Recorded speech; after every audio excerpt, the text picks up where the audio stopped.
It's never too late to start a garden, and with containers you can do that virtually anywhere with the versatility they provide. This Michigan Garden Moment is brought to you by migardener.com. With over 450 varieties of heirloom and organic flowers, vegetables, and herb seeds, all for 99 cents a pack.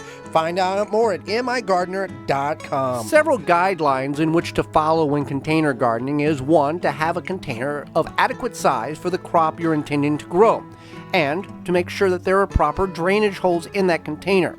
A container can be anything from a root maker grow bag to a Rubbermaid container to a 5-gallon bucket, again with proper drainage holes in it. The more soil you have in that container, the slower or the more time it will take for that container to dry out. The smaller the mass amount of soil, the quicker it's going to dry out. So keep that in mind as well. A good all-balanced compost or potting soil will work.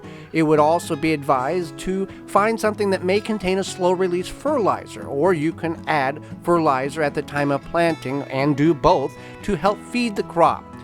There are many guidelines on the internet that will guide you in what size container is required for what crop. Additionally, placement of the container is important.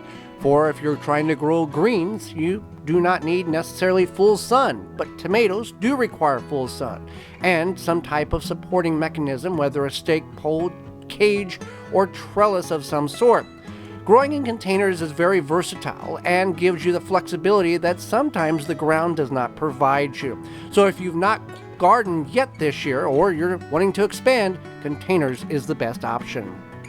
This Michigan Garden Moment is brought to you by migardener.com. With over 450 varieties of heirloom and organic flowers, vegetables, and herb seeds, all for 99 cents a pack. Find out more at migardener.com.